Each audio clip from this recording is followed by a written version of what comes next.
사실은 지금 우리가 GDP 대비해가지고 가계 빚이 100%가 넘습니다. 104.3%입니다. 이게 지금 비슷한 나라도 없습니다. 한참 밑에 레바논, 홍콩, 태국, 영국, 미국 순으로 이렇게 내려가는데 104.3%는 사실은 압도적인 1위의 성적이거든요. 그렇다면 가계 빚이 이렇게 많으니까 금리를 올릴 수 없는 굉장히 큰 압박이 되지 않을까요? 당연히죠. 네. 와, 근데 이게 되게 사실 어불성설인 거는 저는 보수적인 경제적 시각을 갖고 계신 분들이 고민을 해봐야 되는 거는 계속 나라빚 넣는다고 걱정을 하시는데 나라빚 늘지 않으면 가계빚이 늘어야 되는 겁니다. 아, 그러네. 돈은 어디서 써야 되니까. 그 돈은 여기는 사적 영역 아니면 공적 영역이 있는 건데 공적 영역에서 돈을 안 쓰면 사적 영역이 돈을 빌려다 써야 되는 거죠. 그 우리가 맞물려 있는 트레이드오프 관계를 전혀 고려를 하지 않고 문재인 정부 때 그 많은 돈을 썼다고 자꾸 문재인 정부를 몰아붙이고 하면 안 되는 거죠, 사실은. 아, 가계 예전에 배웠어요. 가계, 기업, 정부, 경제의 3주체. 그러면 가계와 기업이 그 정부가 돈을 안 쓰면 가계와 기업이 당연히 돈을 빌려다 써야 된다는 거네. 네. 지금 가구당 빚을 보니까 평균 가구당 빚이 8,652만 원. 네. 아, 저희 집 빚하고 똑같네. 아, 저도 그러니까 이게 이제 가구당 빚이라고 하는 이제 지표로 딱 나왔는데 사실은 대한민국 국민 거의 다가 집 때문에 있는 빚. 그렇죠. 에다가 그다음에 물가 상승으로 인하여서 특히 공공요금 상승이 지금 어마어마하지 않습니까? 아, 가스비, 전기요금. 뭐 이게 진짜 참 이게 하여튼 너무 힘들다는 걸 많이 느끼시는 것 같아요. 이게 결국은 나중에 이제 디폴트 상태들이 만들어지게 되면, 근데 지금 우리가 이제 그거를 하지 않습니까? 여러 가지 부동산 분야에서 이제 규제들을 풀어줘 가지고 어쨌든 부동산 가격이 안정되도록 하려고 하고 있는데 이게 만약에 안 잡힌다. 그래서 부동산 가격 하락을 더 이상 멈추게 할 수 없다. 그러면 심각해지는 겁니다. 이때는 가계빚 이 폭탄이 터지게 되는 거죠. 누구나 다 집 내놓고 다 팔고 급매물로 다 내놓는 사태. 어떻게 보면 뱅크런 같은 거죠. 그런 것들이 발생하게 되면은 2008년 세계 경제 위기 미국에서 시작할 때도 그렇게 시작된 거 아닙니까? 이렇게 되면 도미노로 무너지는 거고 그러면은 뭐 거의 IMF보다 훨씬 뛰어넘는 위기가 올 수도 있는 거니까 저는 이런 것들은 사전에 좀 막아야 된다. 어떻게 막습니까? 근데. 정부가 근데 뭐 착한 정부 저는 착한 정부라면 당연히 총선에서 좀 손해를 보더라도 그럴 수 있는 선택들을 하겠죠. 그렇지만 어느 정부도 착하지는 않기 때문에 아마 그런 근데 우리가 말하는 대승적인 그런 선한 정책을 펼치기는 저는 쉽지는 않을 거다 그렇게 봅니다. 그러네요. 어쨌든 뭐 여러 가지 대책들도 있긴 한데 대책들로 우리 지금 국민이 느끼고 있는 경제 고통 지수라는 게 있는데 이게 저한테 허락도 안 받고 아서 오쿤이라는 분이 고안을 하셨더라고요.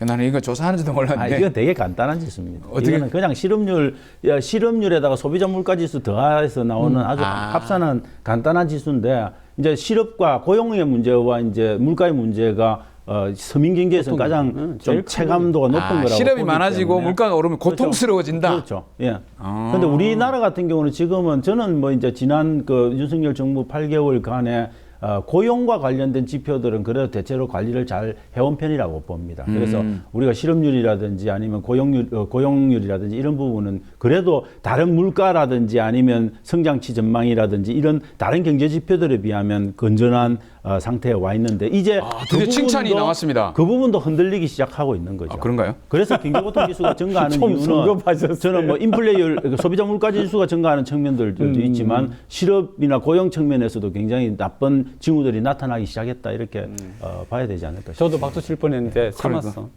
고용률을 유지하고 있다길래. 아니 그 상대적으로 다른 상대적으로. 지표에 비해서는 좀 견조한 편이다 이렇게 평가. 근데 고용도 뭐 우리 알다시피 어떤 질적인 수준의 고용이냐라고 하는 게 또 문제니까. 그거 그렇죠? 질적인 고용 네. 그 예전에 많이 뭐라고 했는데 네. 지금도 크게 나아지지는 크게 나아지지 않았습니다. 않았죠. 그런데 이제 중요한 거는 이제 대책이라고 내놓은 게 취약계층, 고통을 받고 있는 취약계층을 대상으로 해서 긴급 생계비 100만 원 소액 상품을 내놨는데 와 금리가 15.9%입니다. 저는 말이 되는 저는 이걸 누가 이런 아이디어를 내서 입안을 하고 있는지를 저는 얼굴을 좀 보고 싶어요. 이야, 나 깜짝 놀랐습니다. 금리가 15.9%. 근데 아니 근데 저는 이 경제 관료를 야단 못 치는 게 유사한 생각을 시시때때로 내놓은 게 대통령실인데 어떡합니까? 대통령실이 최근에 내놓은 진짜 말도 안 되는 아이디어들이 많지 않습니까? 그거는 번개탄도 그렇고. 요거는 윤석열 대통령이 한 게 아니라 누가 딴 사람이 얘기한 겁니다. 그렇죠, 그렇죠. 윤석열 대통령 탓이 아닙니다. 네. 희한하네요, 그래도. 자, 그리고 또 다른 대책에 보니까 청년층 대상으로 기존 약적 이자를 30에서 50%를 낮춰주는 신속 채무 조정 프로그램. 그러니까 빚이 있으면 예를 들면 원래 한 7% 쓰던 거를 30에서 50%를 낮춰주면 뭐 3에서 한 4% 정도 이렇게 낮춰준다. 야, 요거를 이제 전 연령층으로 확대를 한다거든요. 요거는 괜찮지 않습니까? 괜찮죠, 뭐. 하여튼 이게 네, 저는 그런 부담이 것들은 크니까. 일정하게 공적 자금을 통해서 저는 뭐 수용해 줘야 되는 그렇죠. 부분이다라고 생각을 하는데 저는 이제 특정 계층에 지나치게 그런 것들 그런 혜택들이 편중되게 되면 결국은 도덕적 해이 뭐 이런 것들을 가져올 가능성이 많고 그러면 저는 안 된다라고 보는 거죠. 그래서 도덕적 해이가 안 오는 적정한 수준에서 공적 자금을 투입해 가지고 저는 지금 우리가 겪게 되는 그 금리 인상에 따른 어떤 물가에 따른 어떤 그런 고통들은 조금 저는 근데 뭐 컨트롤할 가장 쉬운 케이스가 이렇더라고요. 예를 들면 이제 아까 제가 시작할 때 연금 생활자 얘기를 했는데 맞아요. 딱 이렇게 딱 정해져 있지 않습니까, 그죠? 근데 이제 저도 이제 어쨌든 이 이자를 쓰는 게 있는데 은행에다가 이게 예를 들면 20만 원 월 나가던 게 38만 원 이렇게 되면 결국은 소비를 줄이거든요. 돈이 안 너무나 돌겠다. 돈이 네. 안 돌아. 소비를 줄이면 결국은 기업이 내리는 문제가 생기는 거 아니에요. 네. 저보다 훨씬 어려운 분들이 꽤 많으실 텐데 그러면 그분들 전체가 어떻게 되느냐는 생각이 들더라고요. 야, 근데 저는 도덕적 해이라고 얘기를 했는데 제가 3%의 금리로 주택대출을 썼습니다. 근데 이게 갑자기 5%로 올랐어요. 그럼 여기서 1%는 내가 부담하고 1%는 정부가 부담한다. 이 정도면 도덕적 해이가 발생을 하지 그것까지는 않거든요. 도덕적 해이라고 볼 수 없고 그다음에 그게 어떤 특정 계층에 대해서만 그렇게 봐주는 게 아니고 전 계층이, 계층으로 확대하고 그건 뭐 저는 국민들이 갖고 있는 고통을 그냥 국민들 스스로가 분담해서 갖는 거기 때문에 저는 그런 거는 도덕적 해이로 보기는 좀 어렵다. 그렇죠. 근데 우리가 이제 흔히 정치학자 입장에서 도덕적 해이를 이야기할 적에는 정치적인 목적이 안 들어가야 된다라고 이해를 할 수도 정치적인 목적이 안 들어가는 조처여야 된다. 네, 경제는 경제로서 경제를 활성화하기 위한 조처로서 필요하다라고 하면 괜찮은데 거기에 또 뭐 이를테면은 총선을 앞두고 있다. 저는 당연히 정치적인 목적은 있다라고 봅니다. 그 어떤 그 어떤 경제 정책도 정치적 목적이 없을 수가 살짝 없죠. 들어가야지. 당연히 그렇죠. 있는 거죠. 이게 왜냐면 그래놓고 총선 끝나면은 또 없던 일로 그럴 하자든지 수도 뭐 이렇게 있는 되면 안 된다는 거죠.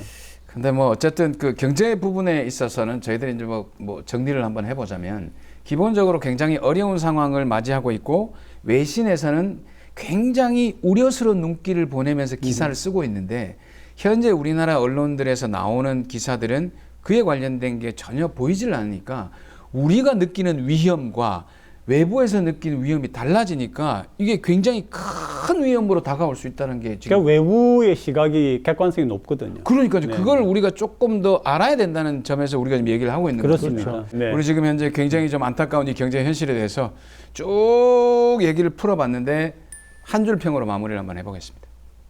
뭐라고 한 줄 평을 하시겠습니까? 국밥. 배고프세요? 배고픈 거 아니에요. 왜? 국밥은 뭔? 우리 경제 국밥처럼 말아먹히고 있다. 말아먹고 있다. 네, 말아 먹히고 있다. 먹히고 있고 저는 말아먹고 있죠. 점심시간이라서 갑자기 배고프신가 했네. 그 피해는 고스란히 아마 국민한테 갈 건데 걱정입니다. 그게 IMF 같은 수준의 위기까지는 안 가야 된다. 그래서 빨리 국밥 드실 것, 말아 드신 국밥 빨리 드시고 정신 차리시고 이제 국수 먹으러 갑시다. 그것도 말아야 되잖아. 배고파. 계속 말고 있는데 우리 경제가 좀 말리고 있습니다. 저는 예. 경제 이행시 한번 띄워주세요. 경제로 오늘 뭐 느낌 나옵니다. 예. 경제 제발 좀 정말 박수 좀 쳐. 일단 박수는 쳐드리는데. 야, 좋습니다. 어쨌든 뭐 이행시까지 했지 않습니까? 이 정도면 제가 한 말씀 드려요. 좀 그렇지 그렇지 좀. 아, 저도 한 말씀만 딱 하겠습니다. 예. I'm hungry. The honest is best policy. 아 좋아요 좋아요. 자, 어쨌든 제가 헝그리라고 했던 게 국민들은 배고픕니다. 여러분들은 배부른 상태에서 정책을 위반하지만 배고픈 사람의 입장을 좀 생각해 주십시오. 예전에 주인이 배가 부르면 머슴 배고픈지 모른다고 하지 않습니까? 제발 좀 배 좀 고픈 사람들 심정을 이해해 주십시오. 예. 잘 풀었죠? 아유 오늘 잘. 아 좋아요. 암 헝그리가 이런 뜻이 있다니까. 오늘 괜찮았어요. 야, 괜히 영어 한다고. 아, 그런 거 아닙니다. 오늘 저 우리 경제정책보다 훨씬 나았어요.